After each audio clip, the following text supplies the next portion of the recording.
Good evening, friends, and welcome to another edition of Crime Time with DutyRon and Ed Wallace. We are retired New York City police detectives and 9/11 World Trade Center first responders. Hey, friends, if you like all things true crime related from the police detectives' perspectives, please hit the subscribe button, hit that notification bell, so you'll get all things DutyRon and this guy, Ed Wallace, when he's not busy building sheds or doing whatever he does, when we upload a video or we go live. So thank you for joining, everybody. Tonight, this isn't stuff that Ed and I enjoy talking about, but tonight we're going to get into what's happening in the Sebastian Rogers case, the circus that's circling around a missing child, 15 years young, February 26th of 2024 this year. And there's more hoopla and there's more circus atmosphere going on than searching for this child. Ed, how you doing today? And thank you for coming live early with us. Your thoughts on this? Well, excuse me. Well, the circus I could do without. Finding this child and figuring out what happened here, we haven't heard any new news out of it. The police are holding their cards close to their vest. And remember, because we don't hear any new news doesn't mean things are not happening. Okay. So I wish we heard good news. And I pray that we hear it. So hopefully it'll be coming shortly. Yeah. And, the Suffolk County Sheriff's Department has been very quiet, the TBI, the FBI, and we know that Secret Service, the U.S. Secret Service is also involved. They have multiple agencies working this case, but because there's not a lot of talk about it, it's got some of the people who are covering this case. And one of them I'm going to mention by name, Bullhorn Betty, was brought into court on Friday and issued numerous protection orders by Chris Proudfoot and his side of the family, Katie, Chris.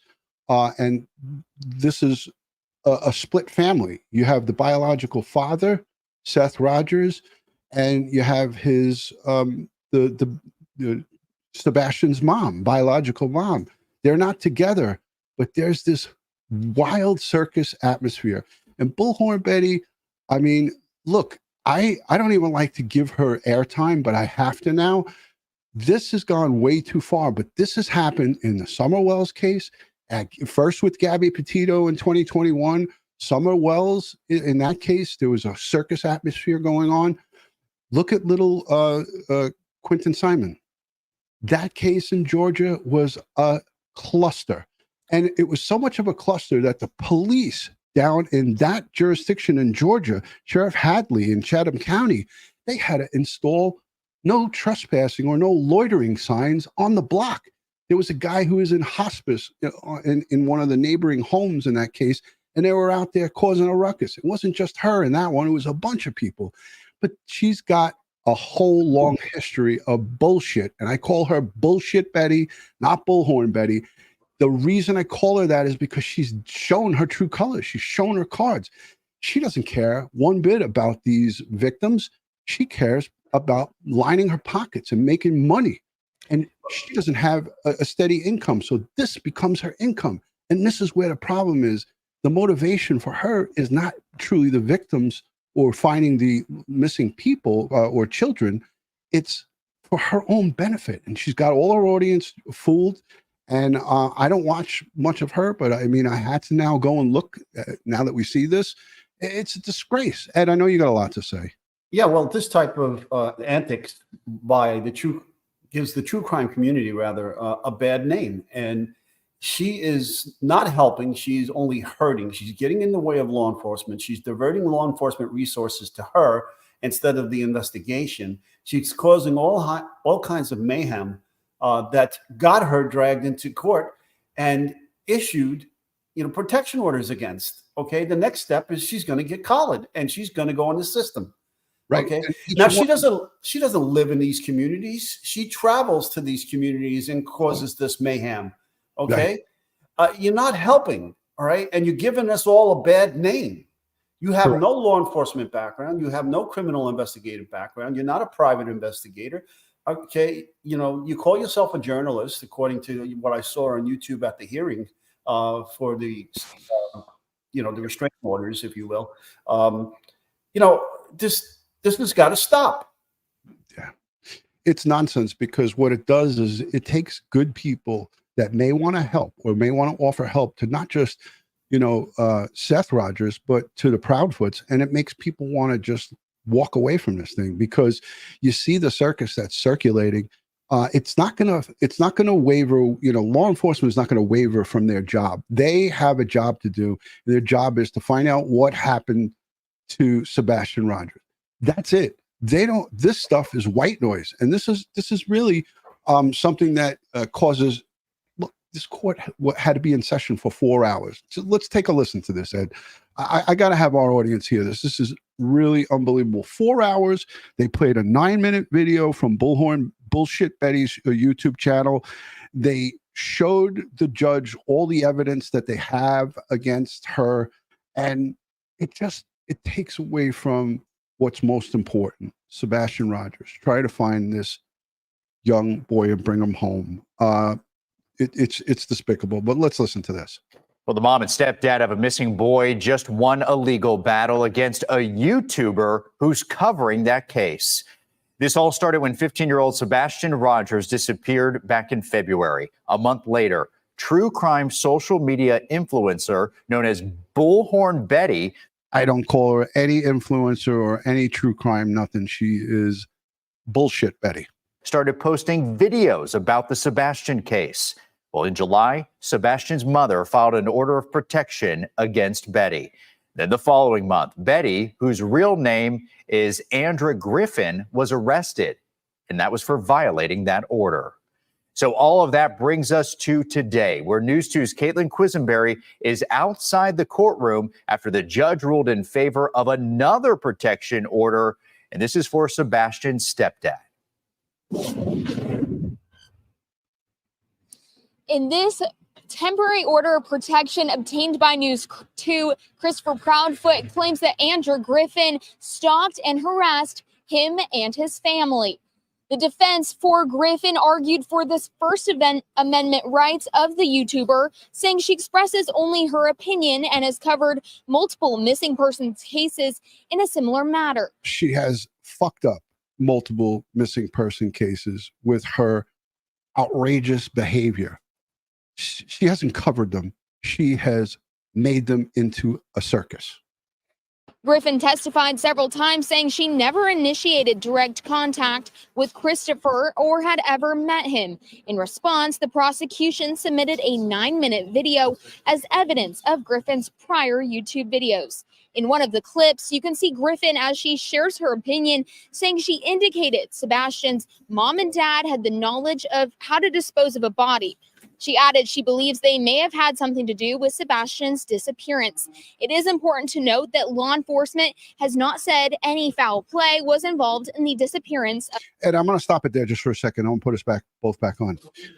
What civilian or even us as retired law enforcement, you're a first grade retired detective. I'm a detective that has searched for many people in fugitive enforcement. When we're civilians, it's not our job to figure out who did what. If you want to go and search for somebody or you want to help try to find someone who's missing, that doesn't mean you're going to play investigator. Ed, you're a private investigator yourself. You know about stuff like this. Where does she go wrong? Where do people on YouTube go wrong when they take it to the next level? Yeah, so, it's funny.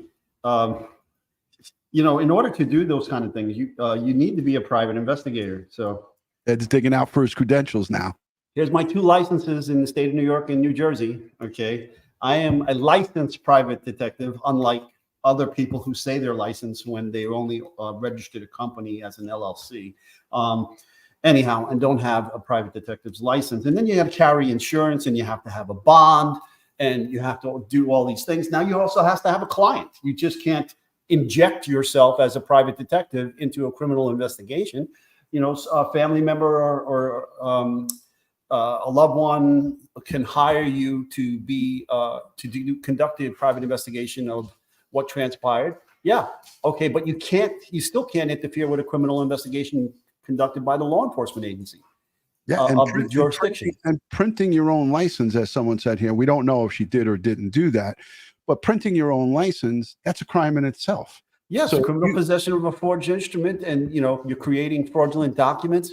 And in addition, if she's going to be claiming to be a press, now the press has to have credentials, and the press gets the credentials from various law enforcement agencies. So that's another thing. She doesn't have these things, and we don't either. We're not out there injecting ourselves into the investigation. We're giving you inside information about our experience and what this means, what that means, and which direction the investigation will go, and based upon our experience. She has none of that.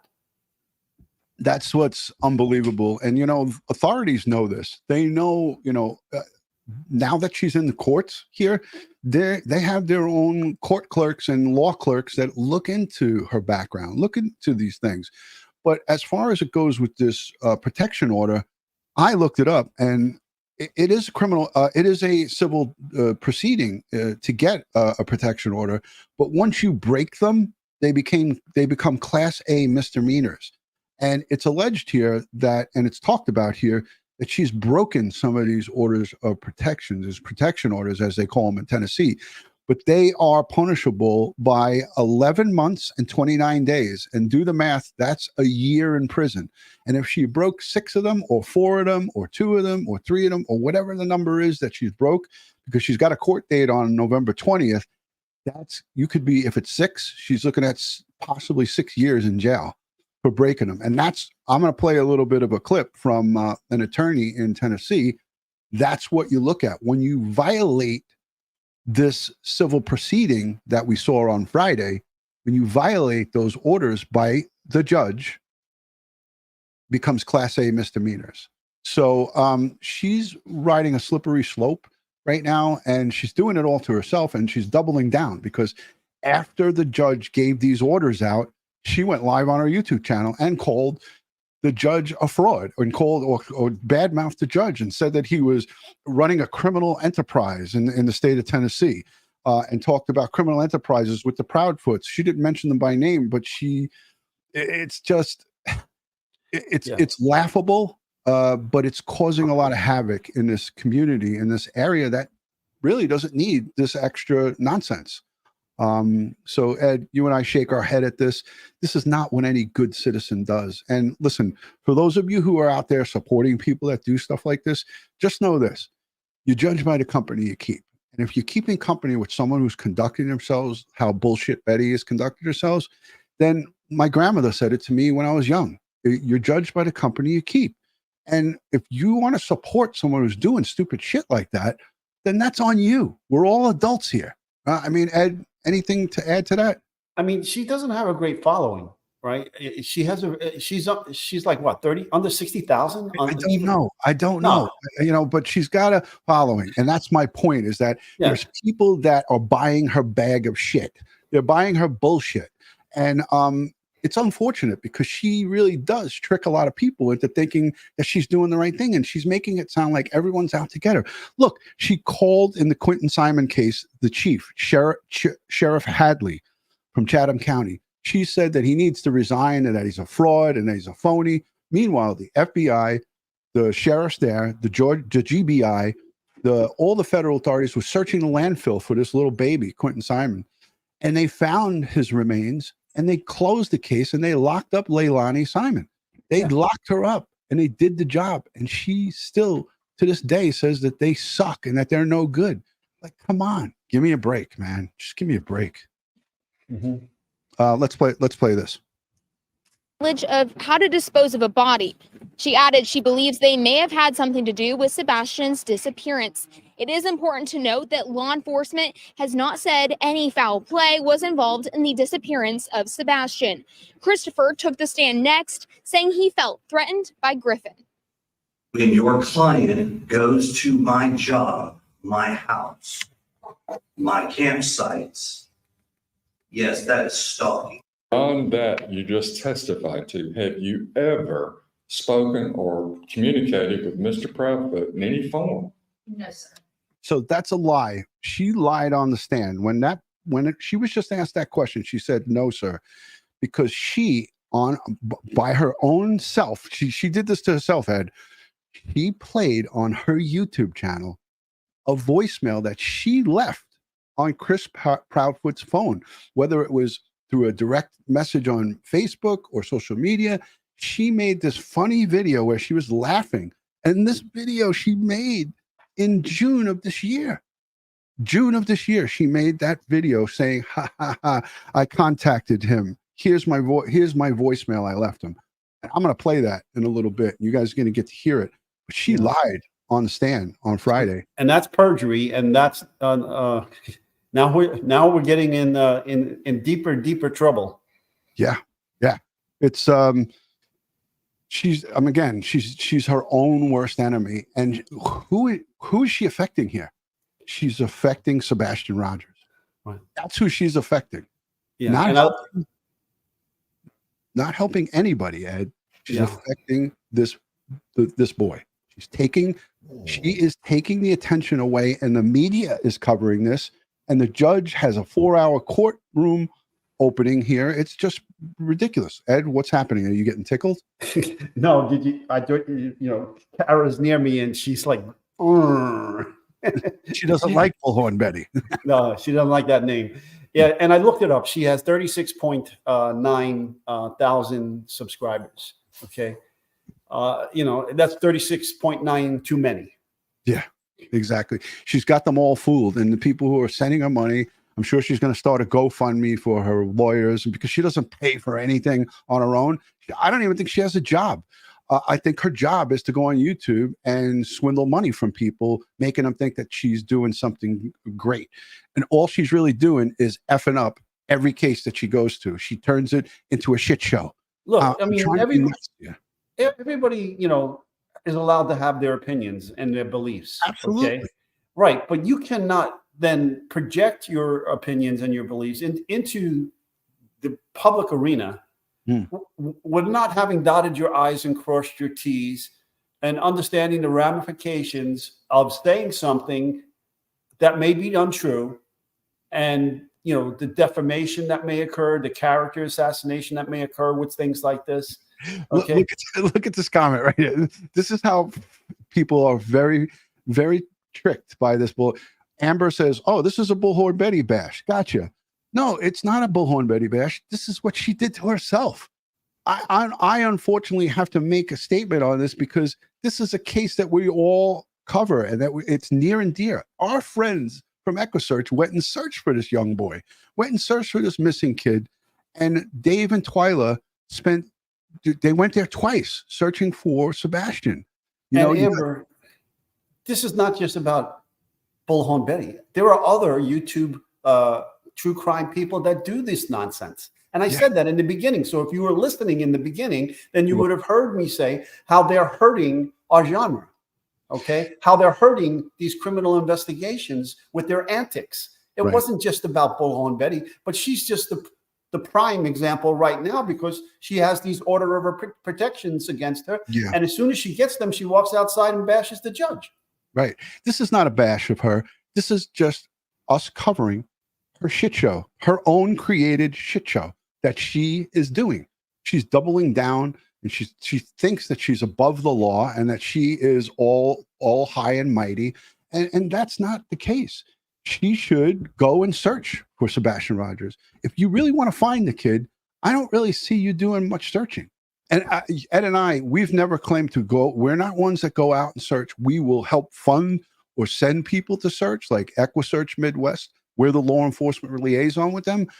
But that's not what we do. We don't go from state to state with bullhorns out in front of people's houses and cause a ruckus. We want to bring attention with our platform to the case so people could see it, so people can hear about it, so people can talk about it, so there can be civil discourse, and people can talk and share. The more people that hear about it, the better. But when I listen to some of these live streams about Sebastian Rogers, I don't hear anybody talking about him. So we're going to show his picture after this, and I'm going to show the flyer from the TBI and the FBI, but let's let the rest of this play. Okay, with Mr. Proudfoot in any form? No, sir. Do you recognize him? Only by interviews on media as well as alternative media. Are you talking about your interviews or other Other interviews? people, I've never met him in person. After an almost 4-hour hearing, the judge ruled in favor of Christopher Proudfoot's order of protection. At this time, Katie Proudfoot and Sebastian's step-grandparents have all obtained protection orders against the YouTuber. Now, the YouTuber is set to be back in court on November 20th for 6 counts of a protection order violation. In Gallatin, Caitlin Quisenberry. So there's another piece, Ed, that I want to play quickly, because this one shows actually Chris Proudfoot on the stand. A YouTuber tracking a teen's disappearance is now barred from discussing the case. It all started when 15-year-old Sebastian Rogers disappeared on February 26th. A month later, true crime social media influencer Bullhorn Betty began posting videos about the case. In July, Sebastian's mother filed an order of protection against Betty. The following month, Betty, whose real name is Andrea Griffin, was arrested for violating that order. All of that brings us to today. News 2's Caitlin Quisenberry was in the courtroom. Tensions ran high in the courtroom after the judge ruled in favor of the 4th order of protection against YouTuber Andrea Griffin.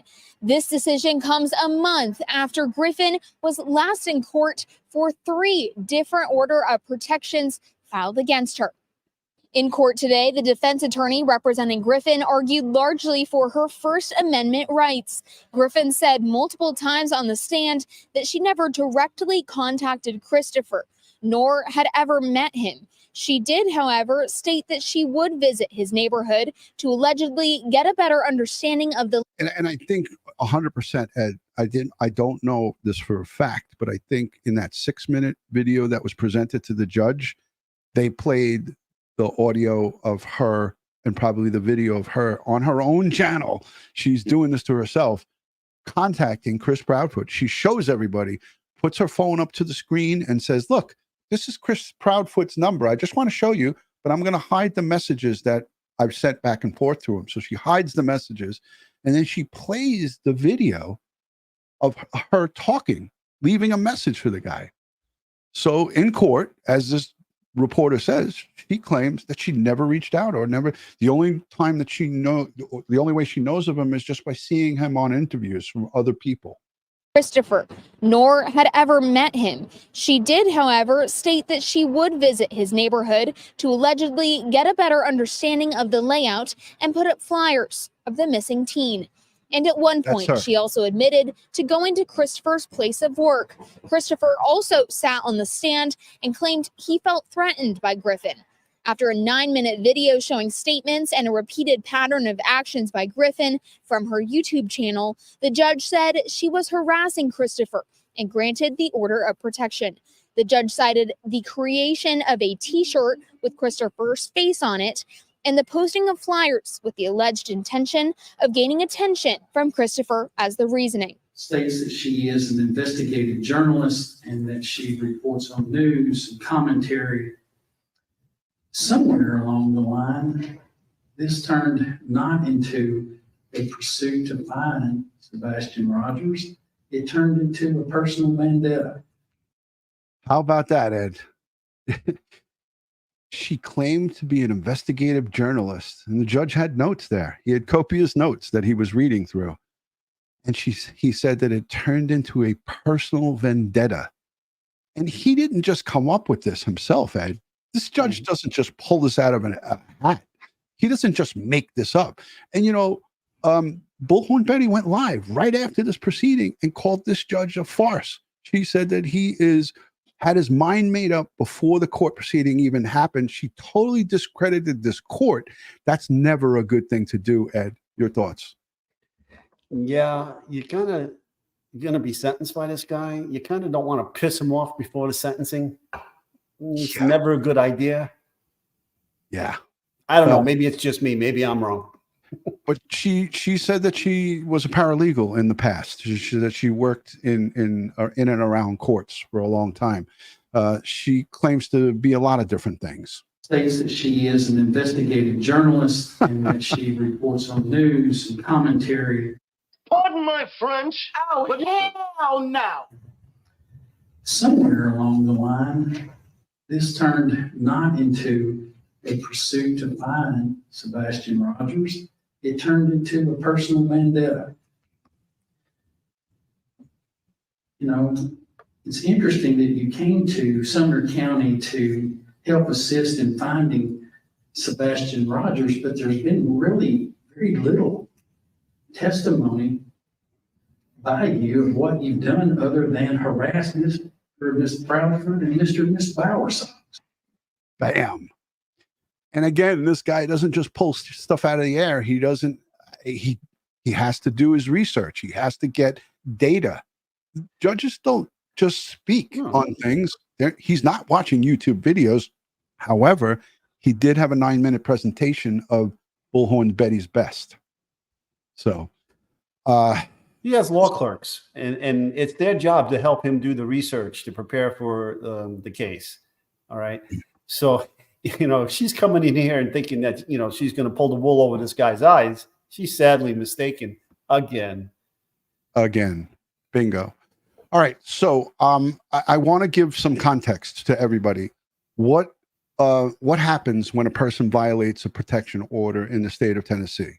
So we're going to take a look at this together. I didn't show you this, Ed, but I know that I do my research. So Well, you know, it's got to be similar to what we do here in New York.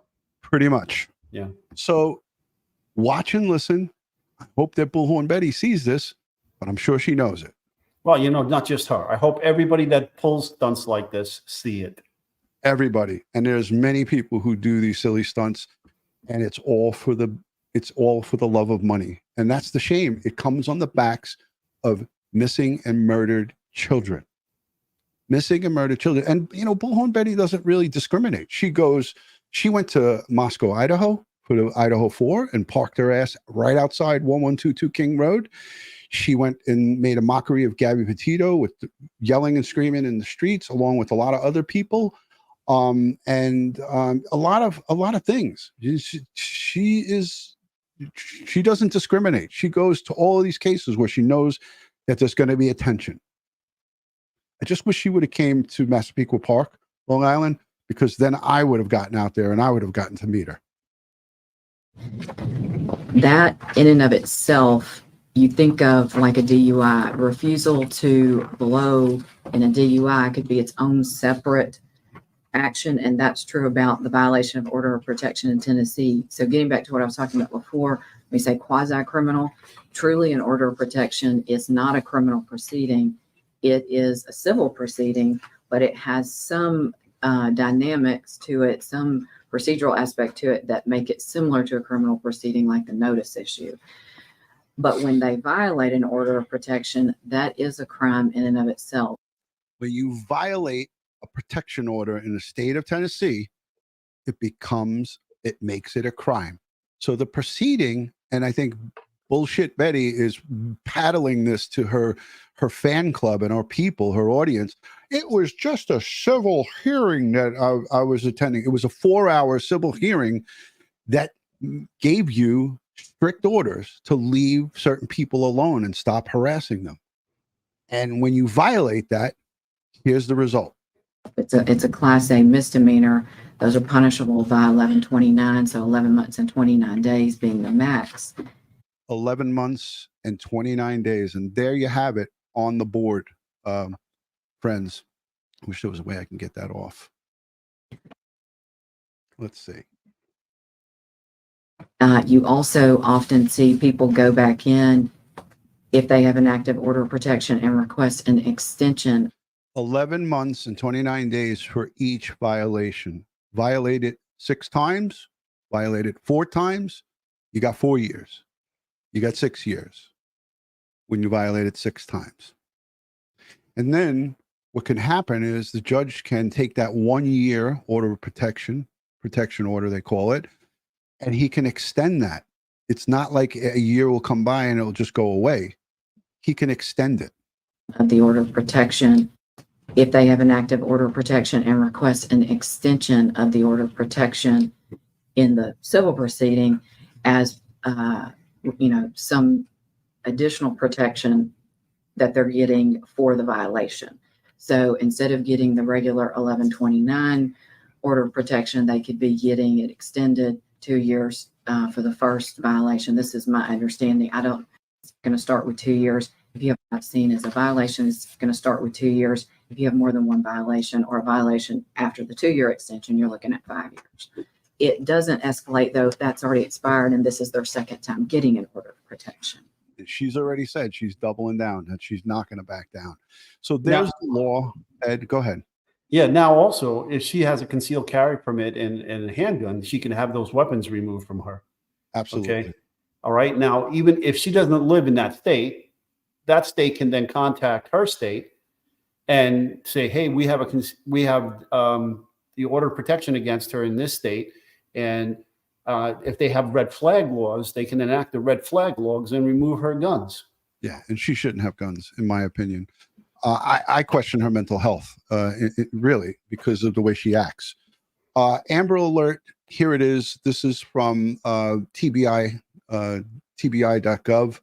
Sebastian Wayne Drake Rogers. This is what this case is all about, folks. It's not about anything else.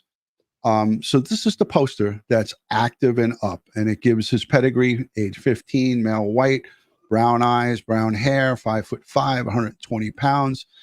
The Nick ID, NCIC, missing from Sumner County since February 26, 2024. And this is the Amber Alert, and it goes on.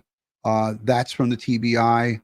Let's go to the FBI's website, and they have more information. You can download this poster like I did, and you can view it. And the reward is now $100,000 thanks to, I believe, Dog the Bounty Hunter increased it from the $50,000 that the FBI put out. So now it's up to $100,000. So these are some of the things. I'll link it all in the description. Let's just see. Hold on. Yep. This is it. I think I have one more. Okay.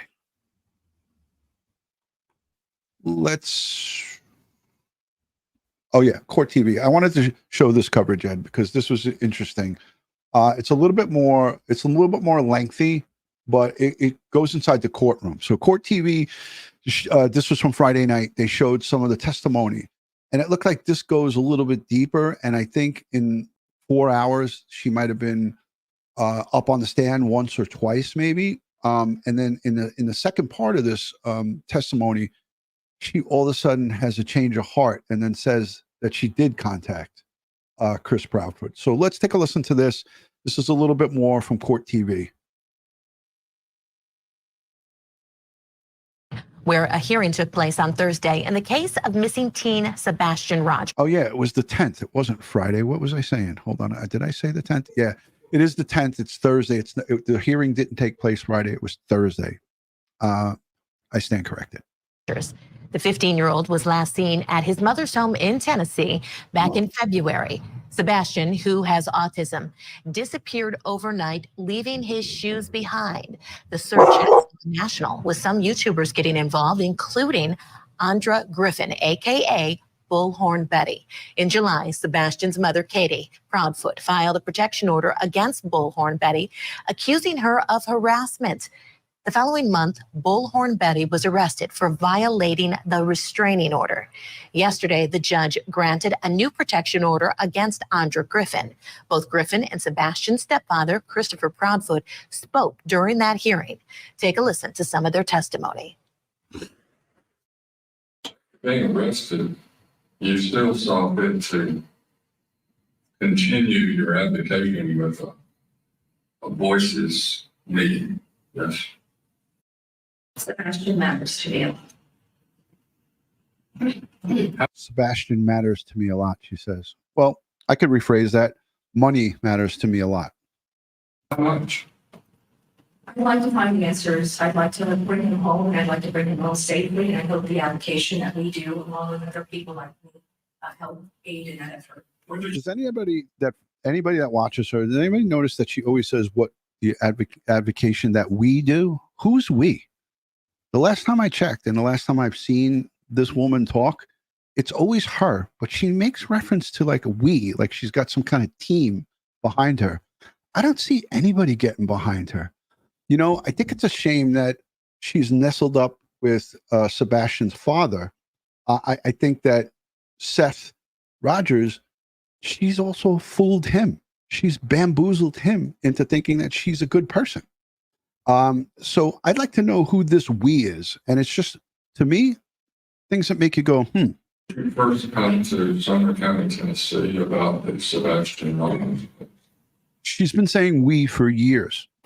I think I arrived here, it was June 22nd, but it was in the evening, so it's just basically checking into a hotel, resting because it was a long drive. Then what did you do? One of the main key factors of this case is that the child disappeared between midnight and 6 a.m. So one of the first things I wanted to do was preview the area at night to see what it looked like. I've never been here. I know nothing about this area. I know nothing about how dark it is outside or what certain lights are. It gets dark at night. I just want to let you know a little secret. How many people in the chat have seen this on Court TV? How many of the people in the chat have seen Bullhorn Betty giving her testimony before the court? Put a 1 in the chat if you've seen it. Put a 2 if you haven't. Let me know in the comment section below. Where, and the only way you can get that information is previewing it at the time of the night that it allegedly happened. And as as being a investigative reporter, I do look into those. I look into factual information, whether things hold. Ed, in court, she's actually calling herself an investigative reporter. Is that laughable to you? Yes. That was a yes from Ed, in case you couldn't hear it. Water or can be disproved. So what did you do? I got up, I took a stroll, and of course I have a dash cam in my car, so I just click it and I basically. Let me ask you this, where were you staying? She's in the middle of answering your question. Pardon? Let her finish. Pardon? Sure, so I was staying in Goodlettsville Go at a ahead. hotel. Go ahead. And so I was just, I have a dash cam, and so all I pretty much did is, I think it was less than 20 minutes, 25 minutes from the time I left my hotel to the time I got back. And I just drove through and got a nighttime view and looked at everything that we saw on the news, just to get a lay of the land. A lot of people were making a lot of allegations related to the video that was seen, and I wanted to see what the shadows meant. Where the lights were, just a lay of the land, so to speak. Please be very certain with your answer. Have you ever intentionally communicated to Christopher Brown? I do believe I did respond to him at some point in this. You responded to this text? Yes, sir. How did you respond? There was also some threats of violence toward me from a content creator named Ricky Don Smith. And I had asked him, this is a person he's been on our channel with multiple times, and I asked him if he could please stop her from threatening me. Stop who from threatening? Ricky Don Smith. I have no idea who Ricky Don Smith is, nor do I want to know who it is, but she is bringing that up in her own court proceeding. It's just unbelievable. What are you afraid of from Andrew Griffin? What am I directly afraid of, sir? Is that what you're asking? Yeah. Well, when you make a video threatening that you want to bring a gun from another state to this state, directly in videos related to me, my wife, my family, that's a threat, plain and simple. Okay.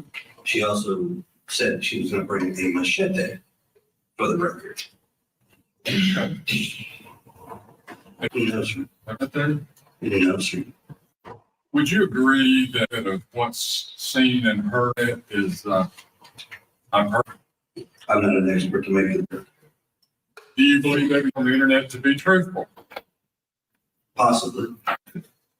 Maybe. No further, Your Honor. Question. Yes, Your Honor.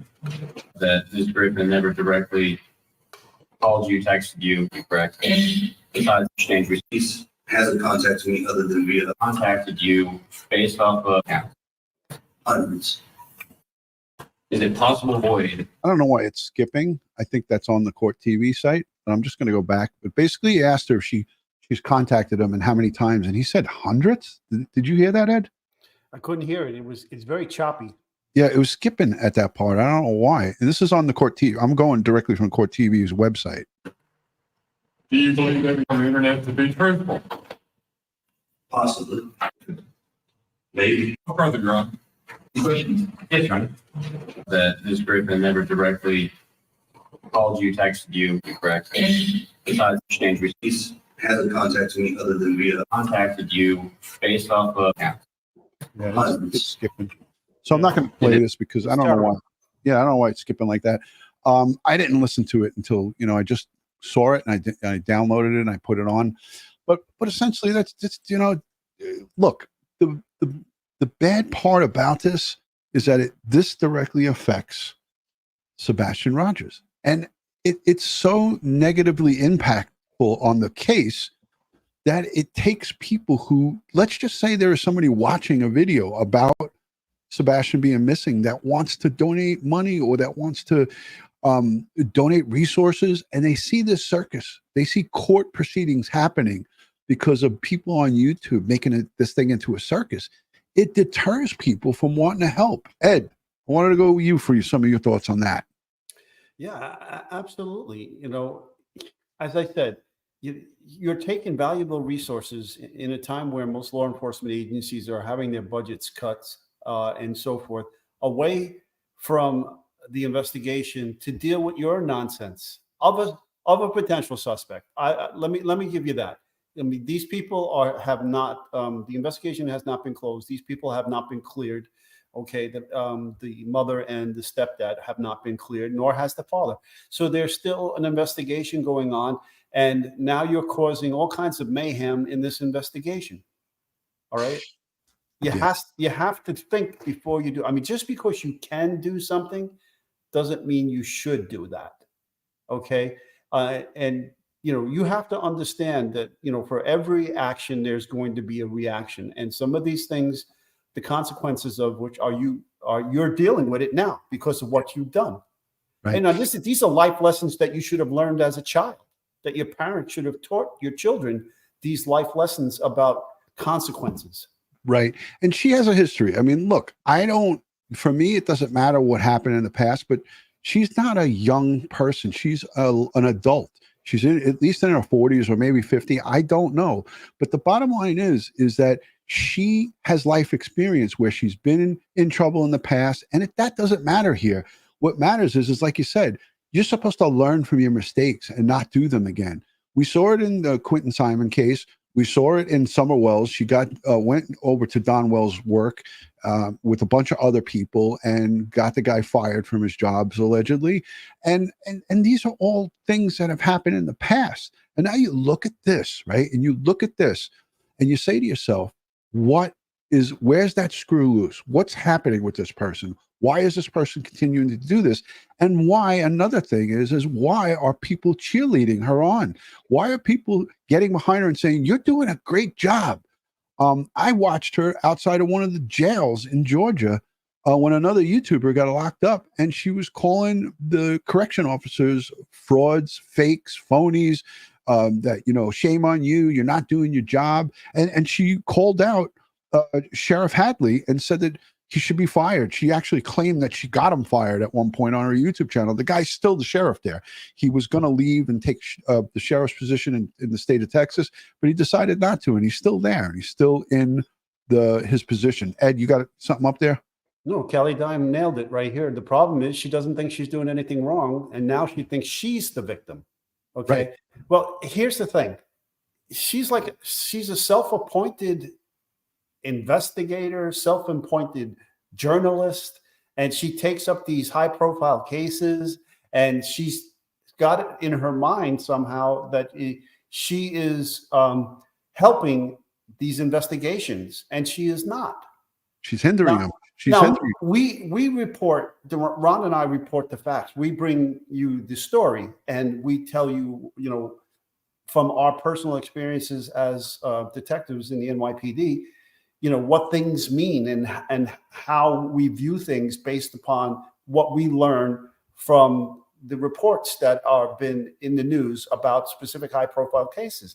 We don't go out to some suspect as self-appointed vigilantes and start following them around and harassing them and making phone calls and ghosting them or outing them and all of this stuff. This is ridiculous. Yeah. And this is another thing too, is like people are saying like she calls herself the victim. Everybody's wrong. Like, in other words, since the judge didn't rule in her favor, the judge is now corrupt. And look, the judge is looking at all of the facts of the case. Judges in this country don't just all of a sudden make a decision up before the court starts. They have, like you said, they have their law clerks, they have their investigative folks that go and grab data and documents, and then you have the defense and you have the prosecution who brings the case forward to them.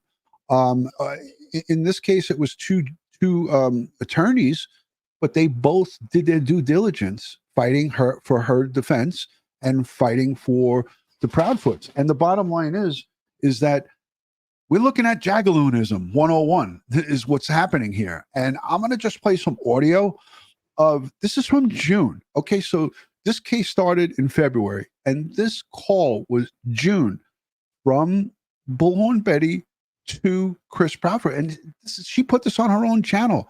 And I'm just going to play the audio because it's from another channel that I guess clipped it. But I think it's important to hear it because this is how bold and brazen she is. And this is how she feels that she's entitled to do the things that you're not supposed to do if you're a good citizen. So let's take a listen to just the audio of this. Contacted these people. I've never contacted these people. I've never had anybody contact these people. This is infuriating, right? Katie and Chris. Oh, Chris, remember that text message I told? Oh, let's read. She's talking directly to Chris now. Chris Proudfoot, that's Katie Proudfoot's husband or significant other, not the father. That's not Sebastian's father, but that's who was living at the house where he went missing from. So it's the mom, biological mom's either boyfriend or husband, and she's directly talking to him. She's on the screen, she's talking, but I don't even want to give her the time. So I'm just going to let you guys listen to this audio. So now this is her talking to him, and she shows her phone and shows his name with his number or his name, his contact, and then she says what she says right on the video. Read the text message I sent you. Are you going to show it? I'm not going to read your response to me, but I'll read my message because I want to see if it rings true to you now, Mr. Proudfoot. Oh, I put a message. Oh, it was a voicemail message. And just to show you that this is the real Chris Proudfoot, okay? I just don't want you seeing the message he wrote me because I don't have his permission to use it. That was weird. I didn't play my voicemail clip. It's Bullhorn Betty. I did want to stop by because I saw you on another channel that protects criminals, which is kind of odd that you circulate those channels. However, there was one comment that you made about how we need to take law classes. And I just wanted to let you know, I don't know if you know this about me, that I worked in law offices for years. I have a paralegal degree. There you have it. So I said this earlier on, and there was a bunch of people in the chat saying she's never said she has a paralegal degree, but here she is saying it to Chris Proudfoot. I mean, you can't make this stuff up. With honors. I have a paralegal degree. Hey, stop. Graduated with honors. Ed? Where have we heard this kind of language before?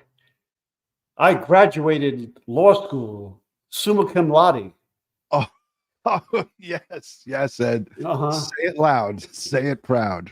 Yeah, we heard this. And then she murders her 16-year-old. Despicable. Oh, my God. Despicable. So let's listen. As a matter of fact. So I have a paralegal degree, and I graduated with honors, as a matter of fact. So I know you think I'm an idiot and don't know what I'm doing, but I can promise you I do. And I've done investigative work on cases just like this many other times. So if you would like to talk off the record, I'm happy to hear what you have to say. But honestly, this is where I stand. So take it for what you will. So, Chris, I just wanted to let you know. June. How do you like me now? I mean, you didn't like me before. But I just want to let you know, knock, knock. Hi, I'm Bullhorn Betty. I told you I would be up in your orifices and up in your colon. I'm not far enough yet. Oh, I'm not far enough. I told you to be painless. Like you didn't even know what was up there until boom. Right? I see a polyp. Wow. This is where I question mental health here. Like she's telling this guy she's up his ass and she sees a polyp. Ed? There's no doubt in my mind the judge saw this. Okay, and it was probably introduced there. I mean, this is crazy. This is crazy. And listen, I called you today just, because I hadn't seen this. I didn't know that there was this court hearing on Thursday, but thank you to one of our viewers who put me onto it. I don't have time to look at this nonsense. I feel like this is a waste of time. But this is what this woman's been doing since February. And in court, what we heard is they said she started with this case 1 month after it happened. So February 26th, so somewhere in the month of March of 2024, she started live streaming. And she, by her own admission, I don't know if she's telling the truth or lying, she's under oath. She said, I came in June to Tennessee. So she's coming to Tennessee and in June, and she took this whirlwind summer tour as a Jagaloon. I like to use it as a Jagaloon. She went on down Jagaloon Lane, going and harassing the mom and the father. Look, we don't know who's responsible for the missing. We don't really know who's responsible for Sebastian's how this all happened. We don't know. It's not up to us to figure it out. It's up to law enforcement to figure it out. But she's pointing the finger, obviously, at the mom and her husband or her significant other, Katie and Chris, and she's doubling down on it, telling the guy she's up his ass doing a colonoscopy and that she could see a polyp. Yet she testifies that she wants to find this child and bring them back to her family. And the people that have custody are the mother and the stepfather. Correct. Yeah. So Insanity 101. I want to go to the super chats. Kel, thank you for becoming a member. Stitching with the Sisterlies, thank you for being a member for 14 months. Hey, wonderful Ron and Ed with a heart. Lorna McKenzie, our good friend over in the UK, she said, someone has to know something. A boy can't vanish. Exactly. And it's not up to this psycho to figure it out. It's not up to bullshit Betty to figure it out, or me, or Ed, or anybody. It's our responsibility to, as content creators, is to put his name and his face out there, which we have done. Go and look at my Sebastian Rogers playlist. This is going to be the only one that's not totally dedicated to him, but we at the end will show his pictures, we'll talk about his case, we'll show his face. But when you look at some of the stuff that this girl does, this woman does, it's just that annoying voice talking about they're out to get me, we, a bunch of nonsense. It's just insane. And I've had about enough of it. Coral and Dexter, thank you for the $5 super chat. She says, hello, DutyRon and community. And congratulations on being on YouTube. So everyone check out Coral and Dexter's YouTube channel. NorCal Girl is a new member. Thank you, Colleen Marie. Thank you for becoming a member. Hey, the new members, we appreciate you. We love you. We don't take your support for granted, and we thank you for it. Headstones and Headlines, $2 super chat. She says, we equals the board of directors in her head. Her words. Great super chat. Great message. Thank you for that. Keeping it real, $10 says, in my opinion, the viewers should look for credentials, hosts, no matter the topic. Do your due diligence, right? Know who you're supporting. Know who you're cheerleading behind, because if, in fact, you come to find out that that person is less than ideal and has a Jagaloonish credential in her past or his past, you don't want to get around that. So great message. Ed, what did you want to say? Now, I mean, there's so many people out there. It's not just her that is doing this, but you need some self-reflection. Okay. Yeah, I understand that, true crime genre and YouTube and making these videos is some people's means of income. Right. It's not mine. Okay. And it's not Ron's. Okay. We have jobs, even though we're retired from the NYPD, we still have jobs. And we do this on the side, and more for educational reasons than anything else.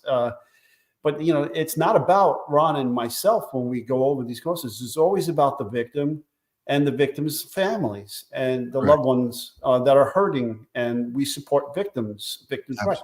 And so I don't understand, what benefit comes out of doing something like this. How are you helping? She's not, and she knows it. And that's some of the most dangerous people, in my opinion, and we see this a lot, Ed, when we interview criminals and we have video of them committing a crime, whatever the crime might happen to be, and they will look us right in the face and say, I didn't do that. You got this all wrong. And they'll give you an explanation. Those are some of the most dangerous people. And she happens to be one of them, because when she's cornered, she's like a cat. She just starts to scratch at you. And she comes up with all cockamamie excuses and a lot of misinformation. And the bottom line is all you have to do is pay attention. And if you pay attention, you could see it pretty clear for what it is. And the bottom line here is, folks, is this. We, as Ed said, we have our own jobs. We make our own income. People like her do not have a steady income source. And the motivation is to get people riled up, because drama and sex sells, but this happens to be drama. There's no sex involved in this, although people will argue with me about that in the comments, because whatever. Anyways, what I'm saying is she knows how to get people riled up and how to get her people to send her money, because she plays on it as me as the victim. Everyone's coming to get me. No, lady, it's you and your actions. You are acting like a fool. You are acting like a criminal. And that's the bottom line. Do you remember the Kimes case? Yes. The mother and son con artists. They murdered Miss Irene Silverman here in New York, David Kasdan out in Los Angeles, a Bahamian banker in the Bahamas. See, these con artists, they're very narcissistic, right? They think they're smarter than everybody else, all right? And when she and her son finally got caught, and with all the goods, all the evidence against them in many of the homicides, because what their crimes were they would steal properties from people, forge deeds, things of that nature, and then take over their property, and then get homeowners insurance and create fires, collect homeowners insurance, they would get mortgages and so forth, and then steal all the money. And then when people, became aware of what they were doing, they would murder those people. Okay. And they would go around the country doing this, and internationally as well. And then when they finally got caught here in New York and they went on trial, she thought she was so clever and so smarter than anybody else, that she did 60 Minutes. She did all these television news shows, thinking that she can convince the world of her innocence. And she actually took the stand thinking that she can bullshit her way through the jury of her innocence, and that this was all a frame. Yeah. Yep. And like you said, it rings similarities to the method of operation, the MO of Bullshit Betty. And Ed, you said it so well. There's so many more, in different levels of degree like her, that you could tell if you use your common sense and listen to somebody talk, you could tell who really has their heart in it and the right things. Like you said, the money that is created from this, I give half of it or more away. And Ed, you know that for a fact. You know what I do. And people who know me know, look, when the boys in California, Bakersfield, the Orin and Orson West and Siren Classic, we sent $15,000 of revenue from this channel to do what? Put their faces on Highway 99 in California in Bakersfield, and have their names and faces on Lamar advertising bulletin boards, billboards, electronic billboards on the highway. Do you think that she takes any of her revenue and puts it towards missing person cases and kids? That shit goes right in her pocket, and it doesn't go anywhere else. And I don't care what she says. The bottom line is he's there for one reason and one reason only: for the money. Well, I don't begrudge anybody making a living, but I do begrudge when it's not civil and when it's unethical and possible and criminal. You're making it off the backs of missing and dead children. Mm-hmm. That never bodes well with me, Ed. And that's No. what got me really angry with this. Like you said, if you're going to make the money and you're going to make money off this thing, then regenerate that money into the positiveness of what you're trying to do. Do the right thing. She does not do the right thing, and many others. And we're not here to point out all the others. We're talking about this because this is on the news. Thursday and Friday and Saturday, that's all that we saw on Court TV, the interviews, the local news coverage. We could go on and on about this, but I like to keep these lives at about an hour. So let me just go to the chat. Hashtag Ed, hashtag DutyRon. This is now your chance to, hit us up with the questions. I want to thank the moderators, the replay viewers, and everyone who's been civil in the chat. We do a review of the chat. If once we see it's disrespectful in any way, anything that's, not respectful towards the host or towards other people, you'll actually be removed and probably blocked. And I want to also go one step further. And Ed, I know you back me 100% on this. If you support people like this bullshit Betty, I am not for you and you are not for me. And this is nothing personal. This is not me being cocky. This is not me and Ed saying, hey, we're better than you. If you choose to support someone who acts like this, acts like what we just highlighted for a whole hour here, then I am not for you and you are not for me. Ed? Yeah, I don't prescribe to the ends justify the means. Okay, I never have. All right, because think about that. If you're that morally flexible, there's something wrong.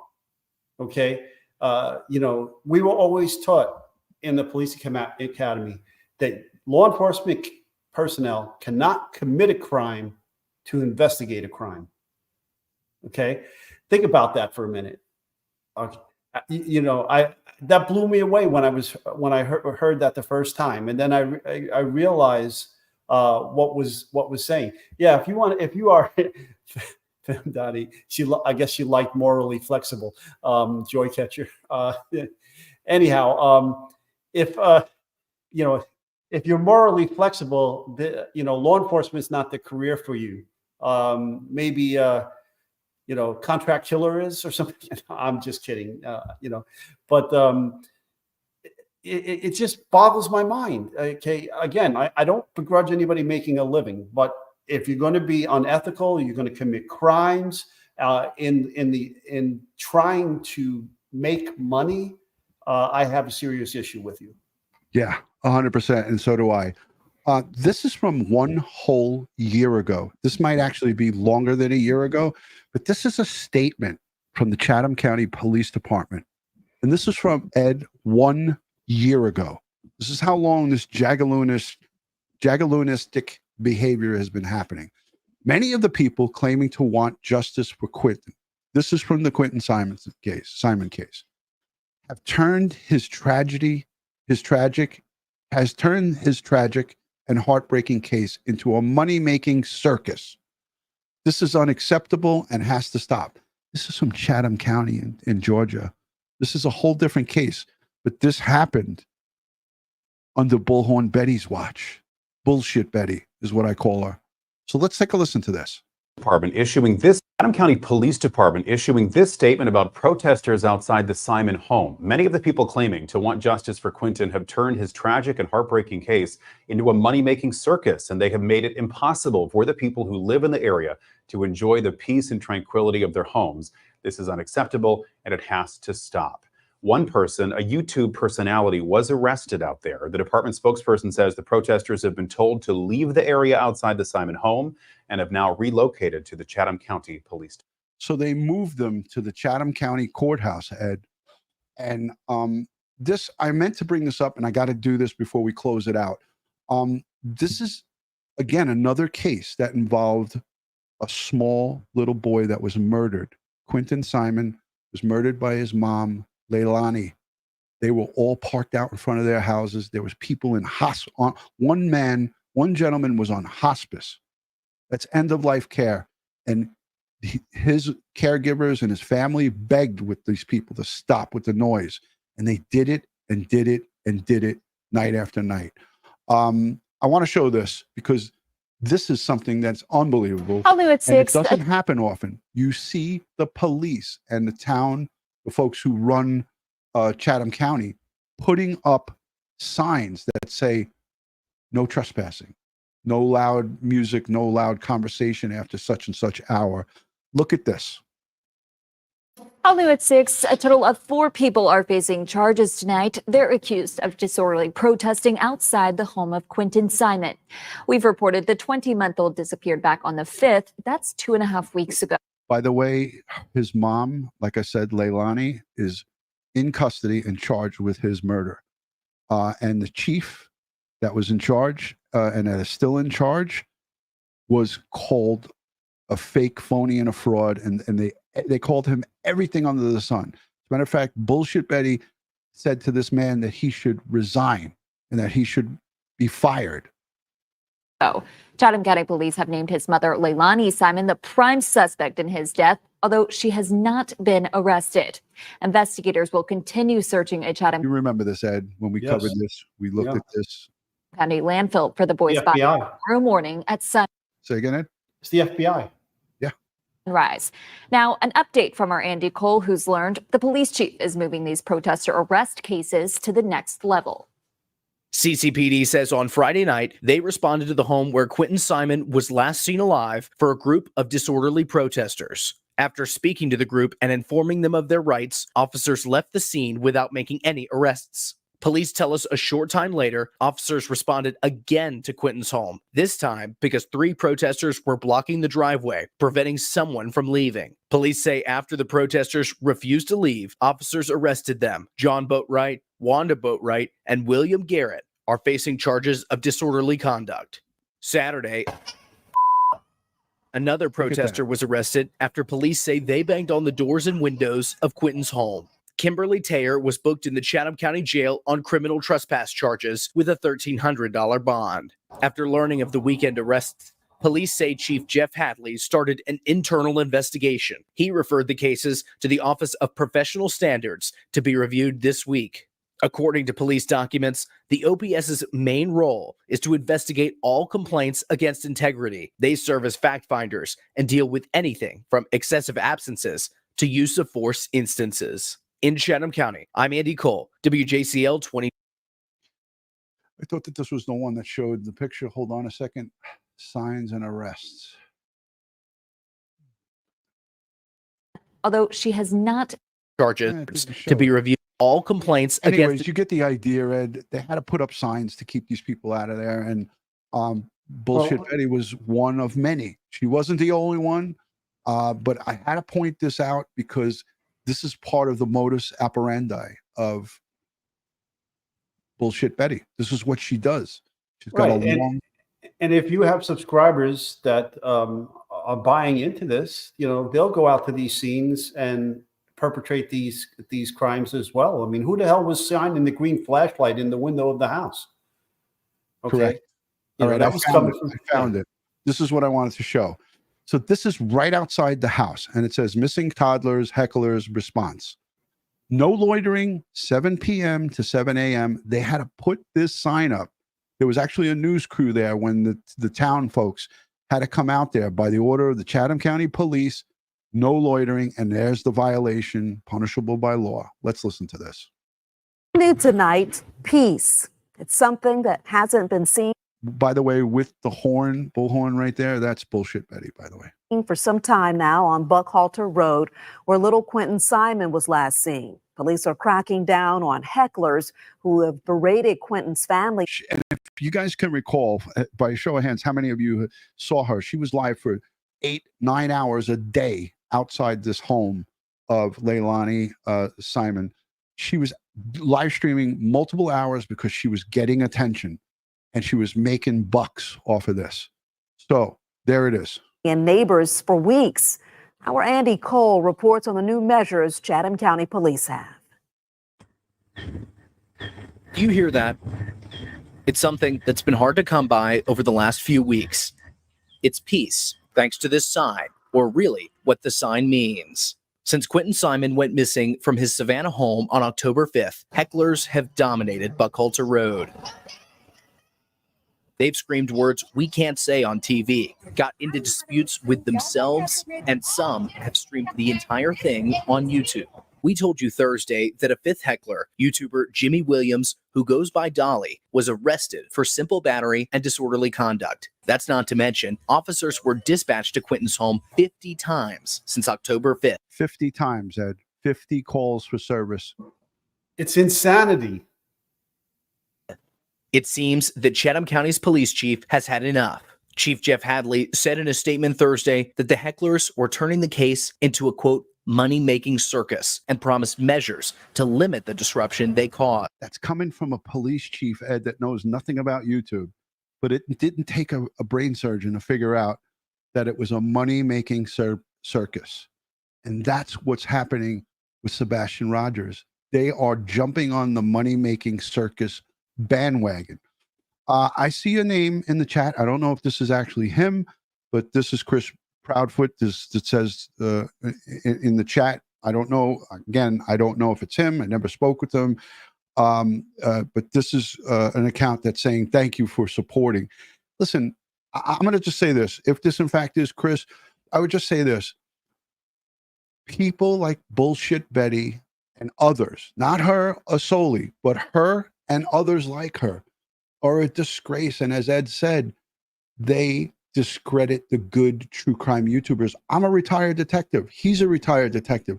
We have a ton of experience as it pertains to searching for the missing. Ed is a forensics expert. He worked in the crime scene unit and has processed over 2,500 crime scenes. When we talk about Sebastian Rogers and other cases, we do it with respect and dignity. And like you said, Ed, we put out verifiable, bona fide information. It's a learning experience here with us. I brought up this because I wanted to show this pattern. And at the end of this, there is there's some video, and I want to show it because I think it's important. Ed, do you have something to say? There's actually a video I want to show that's, and then we're going to wrap it up. No, run it. I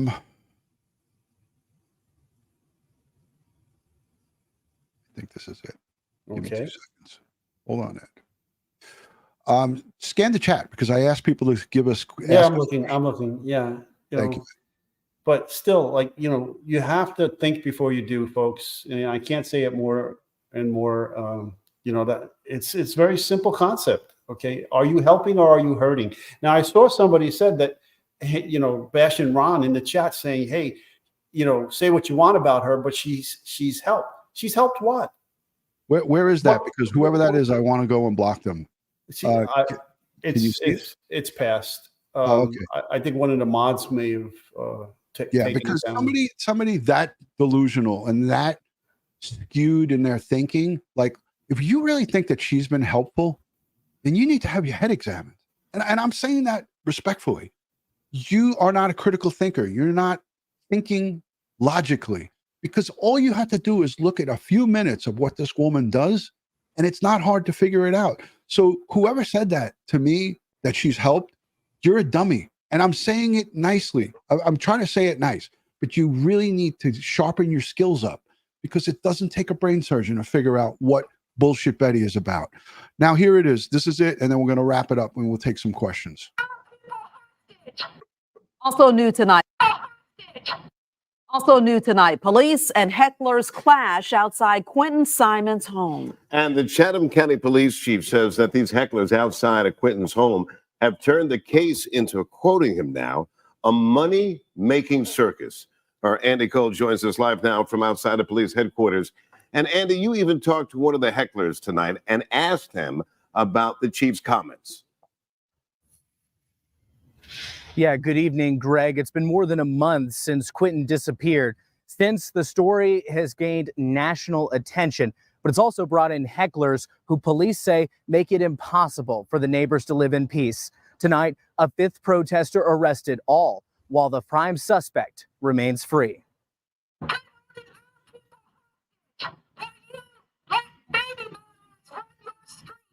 You're holding our people hostage because that Dolly guy or the Dolly guy was in that jail. She was outside the jail, and she's saying, you're holding our people hostage while you let baby murderers run free.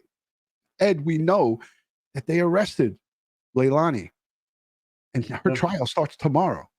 So this is a prime example. If all you have to do is look at this girl, look at this woman, look at what she's doing.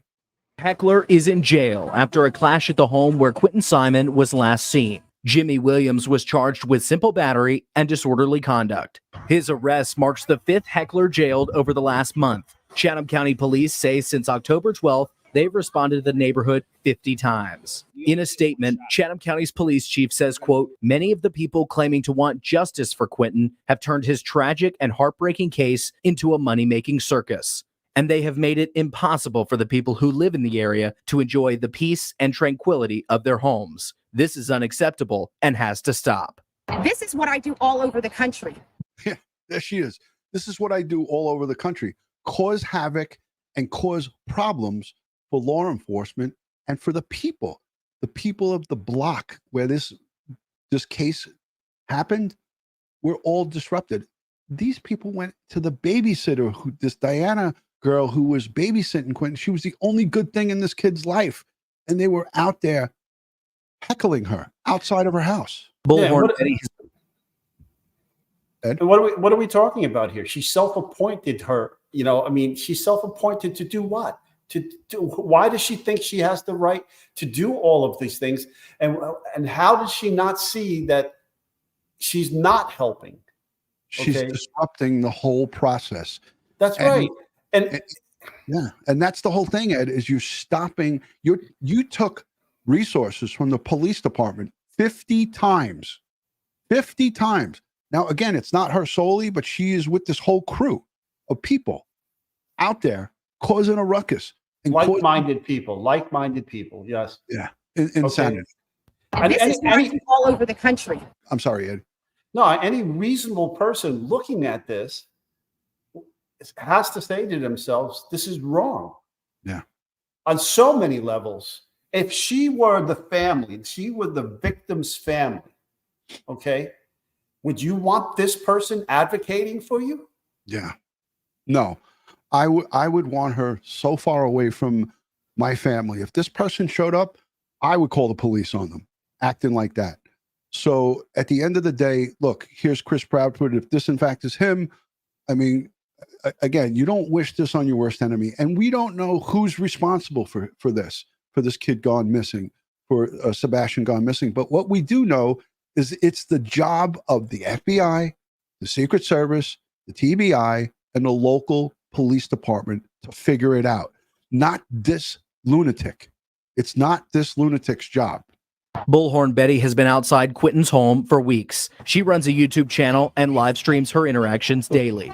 She calls Chief Jeff Hadley's statement lies. When I see Billy Joe and Leilani, I ask them questions. Where's the baby? What did you do with the baby? Things like that in a professional capacity. Now, is it loud? Why would she be? Yeah, Ed. What professional capacity? You have no jurisdiction here. You have no right to do these things. Okay, you're not law enforcement. You're impeding an investigation. Yeah, obstructing governmental administration also is a Class A misdemeanor, and that, in fact, she teeters on that on a regular basis. And the bottom line is I'm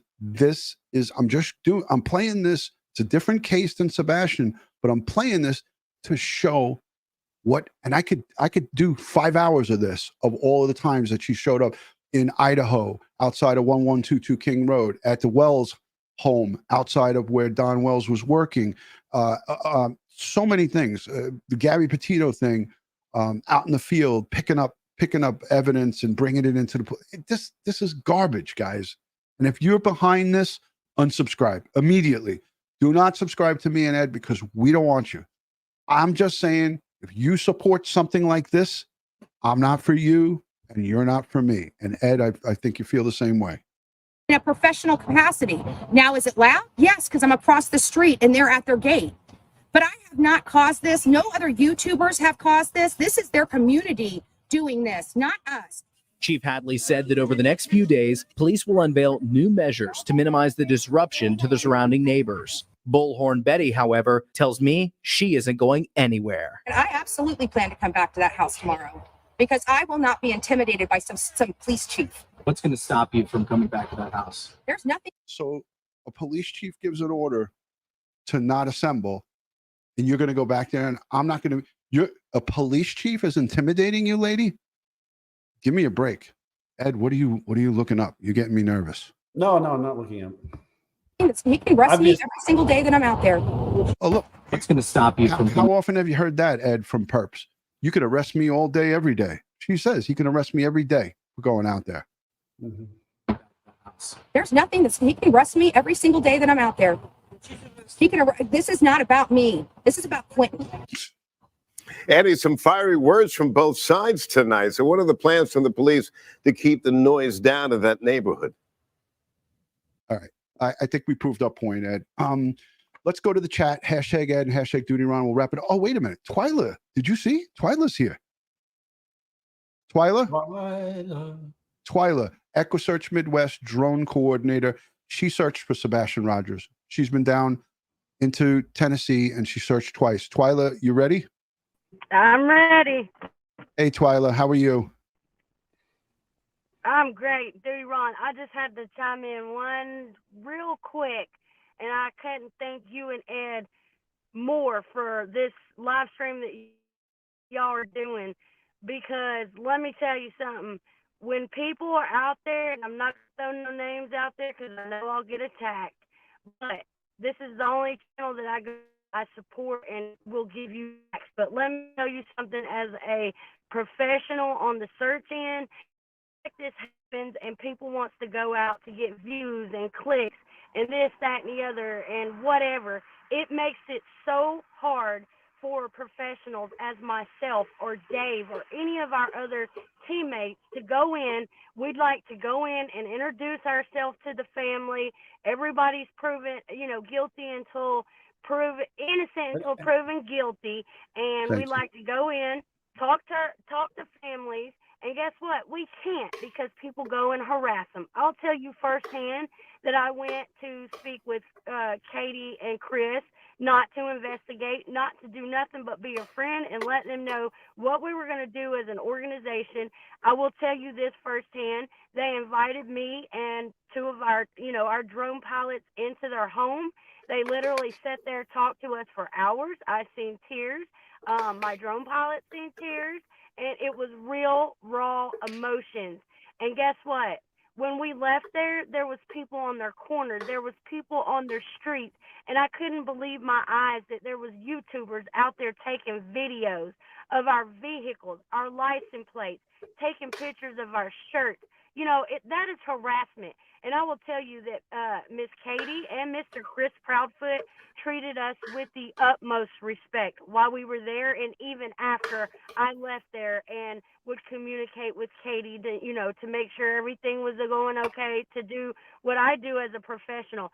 So this stuff right here has had me so heated, and people wonder why, loved ones or anybody with the family or whatever doesn't want to come out in public because of stuff like this and people that want to harass. It's wrong. You wouldn't want somebody showing up at your house doing this to you and plastering. I bet you if they could see through the walls, they'd plaster every time Katie or Chris or any of these other, missing people's family go and take a shit, excuse my language, they would plaster it everywhere. And they have their rights just like we do. They have their privacy. Leave them alone. And if you want to help, keep your ass at home and let the professionals in law enforcement do their job and let them families grieve or do whatever they need to do to try to get help from the real professionals that doesn't ask for a dime to get help for their missing loved one. And if you want somebody that's going to do their job, follow Ed and DutyRon, because they're the ones that's doing it the right way, and that's staying in their home and doing these live streams. You don't see them going out there harassing and blowing through horns and whatever else the hell they do. So it really makes me upset. This is a very touchy subject for me because I have to experience it first can. You know, Don and Candace want to shut people out. Chris and Katie want to shut people out. There's other families that shut us out because of people that's doing what these other people are doing. And I'm sorry, y'all don't normally see me upset, but this really pisses me off. Yeah. There you go. Well, when I, I'm yeah, telling yeah, you when I, straight up, Ed, and I don't Ed, care Ed, who I want gets to say, when I mad, get I a don't text, care who would I get a text message from Twyla, like taking their put me side. on, put me, Ed, when I get a text message from Twyla, put me on the show. Like, I didn't ask her to come on. She texted me on my phone. She's like, I have something to say. And Ed, this ties right back into what we said in the beginning. It takes people like EquiSearch Midwest who search for the missing, other agencies and other people who want to willingly search ground to try to either recover the remains of a loved one or get answers to where the person is not. Clearing area is a way of saying, hey, Sebastian or whoever they're searching for is not in these locations. We've searched it. It makes these people get a little leery about coming out because of all the hoopla going on. And Chris is in the chat and Twyla was talking about it. We're not here to pass judgment on whether there's guilt from Chris and Katie Proudfoot or Seth Rogers or anybody for that matter. The bottom line is here is you want to get the name and the face of the individual out there. You want to intelligently talk about how police and how searchers do these searches. You want to intelligently talk about, hey, if you're a good neighbor and you have camera footage or if you have this early on, I'm not talking about now, but early on in the cases like this, we talk about if you see something, if you have anything, give it over to the TBI, give it over to local police.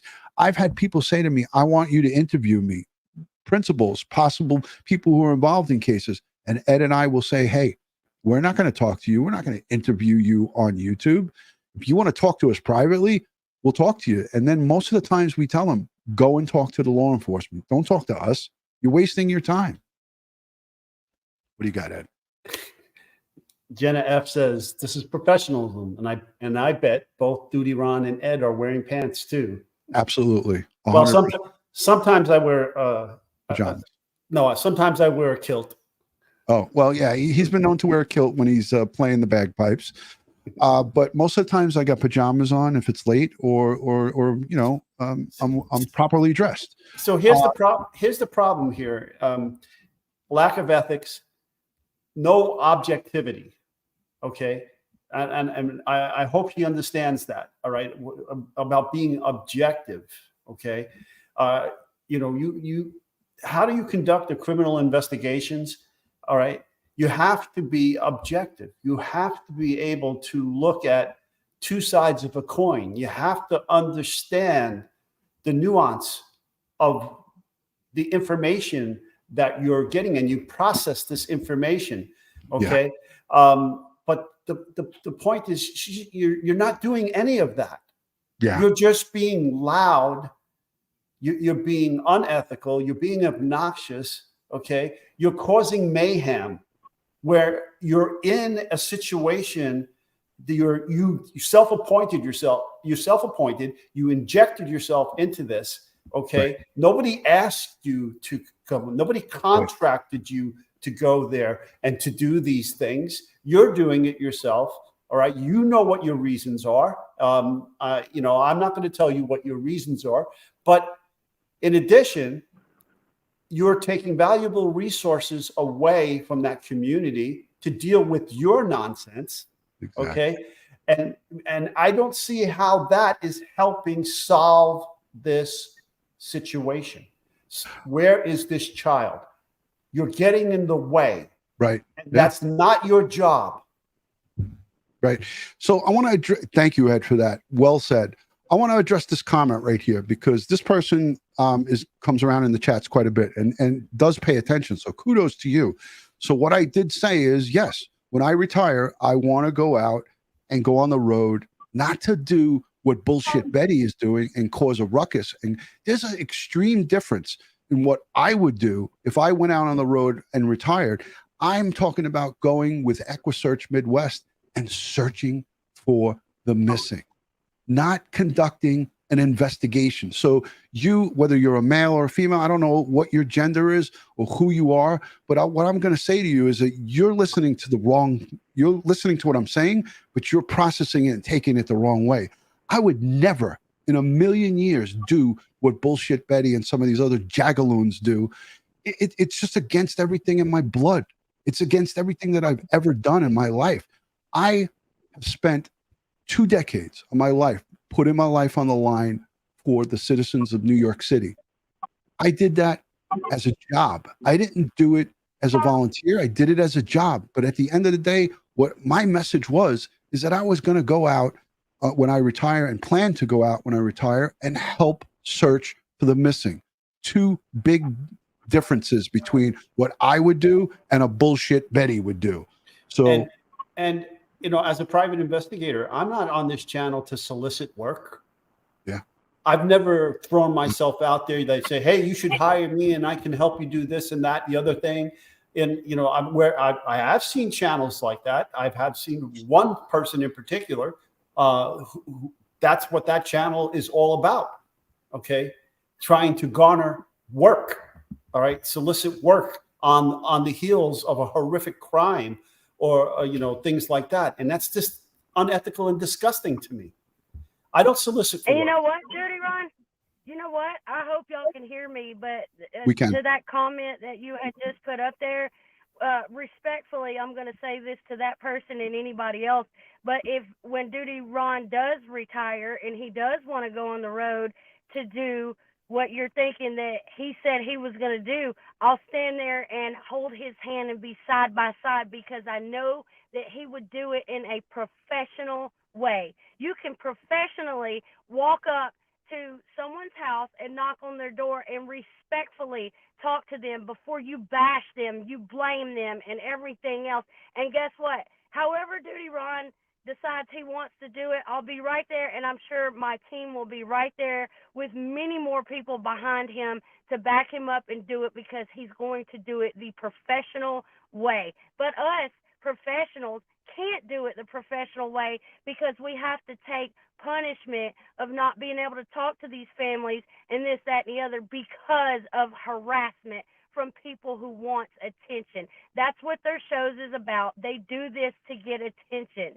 And it's sickening and it's disturbing and it hurts the professionals. This is why law enforcement, you know, some people don't even want their child's face out there because you've got people that go harass them and do this and do that. And you know what? Everybody's innocent until proven guilty. And I will say this until the day I die. Chris Proudfoot and Katie, every time I have ever been around them, been in their home, they've always been very respectful. And I don't blame them for doing what they did, for taking that person to court and fighting for their rights. Right is right and wrong is wrong. And it was wrong. yeah, but they want you to help them find Sebastian. They know that you're not there to try to question them or point the finger at them. You have one mission and one mission alone. Lost is not alone. Your only mission is to find the missing and bring them home to their family. And if you wanted to help find that missing person, this hurts me and my team. Like, we take this serious, and it hurts because we cry and we sweat and we bleed and we bruise and we get sick. And guess what? These other people, like the individual that was spoken of earlier, say they're trying to help. They're not trying to help because if they were, they would have boots on and they wouldn't have time to be in the phone advertising this and starting all this bullshit. Excuse my language. They would be out in the field with professionals doing it the right way. And when law enforcement says, leave. Uh-oh. There's that Tennessee Wi-Fi. So I will back There's that Tennessee Tennessee Wi-Fi. Wi-Fi. Yeah, I had to pull over. I was driving and my service does suck, but I had to let y'all know it's wrong, and I'll support anybody that wants to get out there and do the right thing with the professionals. Okay. No distracted driving now, Twyla. Stop that. Okay. We want to keep you No distracted driving now, Twyla. So she's got like the mic going on in the background. Twyla, we love you. We thank you we thank you for being here. We thank you for doing what you do with EquiSearch Midwest. Lost is not alone. You guys do an amazing job. And again, this has been a whole hour and 30 minutes. I got my Mets. They're going to be playing the Los Angeles Dodgers, and they're going to kick their ass tonight. But let's do one more thing here. This is what it's about, folks, right here. Sebastian Wayne Drake Rogers, 15 years young. And here is all of the particulars. This is the Tennessee Bureau of Investigation website. You got the FBI as well, FBI.gov. There's $50,000 now, up to $100,000 reward. Go and check out and look at the pictures. Share the pictures on your social media account. This is what this case is about. The circus needs to stop, and it needs to stop immediately. And you know what? I'm hoping that this judge and the law enforcement community serves justice to anybody who does not abide by the laws of this land. The rules and regulations, you got to follow them. It's not rocket science. You need to follow the law, and that's the bottom line. I have you muted, Twyla, because it's repeating. Whatever you're doing, we're hearing it double, so I have you on mute. But Ed, I want to go to you for final thoughts as it pertains to this type of behavior with these types of cases. Think before you do. That's the bottom line. Think before you do. And just because you can do something or say something doesn't mean it's the right thing to do. Okay? And give yourself the shoe on the other foot test. If you were on the receiving end of what you're doing, how would you like this? Okay? Think about the resources that you're taking away from the victim, the missing. Okay? And understand that there are consequences to your actions. So I had to mute her again. I unmuted her. I just wanted to see if she fixed it, but there's a doubling and repeating. Twyla, we love you. We thank you for being here. Ed, you're so well spoken, and you have, as do I, many, many years experience as it pertains to searching for the missing. I've handled arguably thousands of missings while I was on patrol for 6 years. We used to get sometimes 2 and 3 a night. And most of them would be found and returned home, but some wouldn't. And when you have to deal with families of missing, and sometimes these families are not all in one unit, as in this case, where you have Seth as the biological father, you have Katie, who's the mom, and she's remarried or with her significant other. It sometimes makes it difficult, but at the end of the day, it is one goal and one goal only, and that is to find their son, Sebastian Rogers. And that's what this is about. We're in search of the truth, and nobody should get in the way of that. Amen, brother. Amen. Twyla, I'm going to unmute you and let you have a final word. Twyla? I can't even unmute her because she muted herself. It'll probably break up. Okay, you're good, Twyla. Final thoughts before we end this. All right, there she goes. There's her final thoughts. But Twyla's said it well. This hurts them, and it hurts their organization because they're not getting invited back because the police and they're trying to keep order. And with all this craziness going on, they're not being asked. They won't come unless they're asked by the police. So that concludes an hour and 30 minutes. I got to go up and watch my Mets beat the Los Angeles Dodgers. I want to thank the replay viewers, the super chatters. Yeah, the Mets are going to beat the Dodgers, Ed. What's so confusing about that? No, I'm hoping for it. I want a Subway Series with the Mets and the Yankees. Yes. No, but I was just reading something in the chat that kind of threw me for a loop here about a talking hamster. Really? A talking hamster? Whatever. We'll get to that comment, and that person will be dealt with accordingly. So it is what it is. Ed, this case attracts a lot of the Jagaloons because these are people, anyone that's sticking up for that type of behavior is part of the Jagaloon club. And a Jagaloon is an adult that acts like a child. You go look it up, and there's tons of them out there. We do not partake or subscribe to that. And again, like I said, if you are supporting people who act like this, the case that we highlighted here is Bullhorn, Bullshit Betty. If you support her and you think what she's doing is okay, then definitely we're not for you and you're not for us. And that's as simple as it gets. No need to go any further. No need to leave a comment or whatever the case may be. This wasn't about Dog the Bounty Hunter and who's doing what and what's doing what. We highlighted what's happening in the Sebastian Rogers case and the circus. And it must end, and it has to end now. And how we can help to make it end is don't cheer on people who are doing this. Don't cheer them on. Don't give them more positive reinforcement. Don't get behind them and say, hey, you're doing a great job. We love you. If you do that, then you're part of the problem. And if you're looking at what we're doing here and you don't like it, this is professional criticism. All right. And this is not done to hurt somebody. This is done to educate somebody, to change their ways.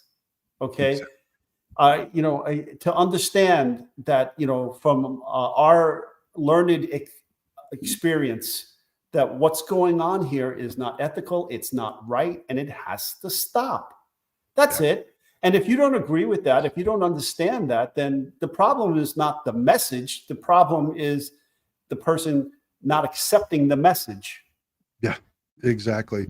And then that's really the whole problem here is like, if this person or people who do this type of stuff, if they didn't have the people rallying behind them, they would stop doing it. Because if they're not making money from their views and their clicks and all of the super chats and all of the support, they will move on to something.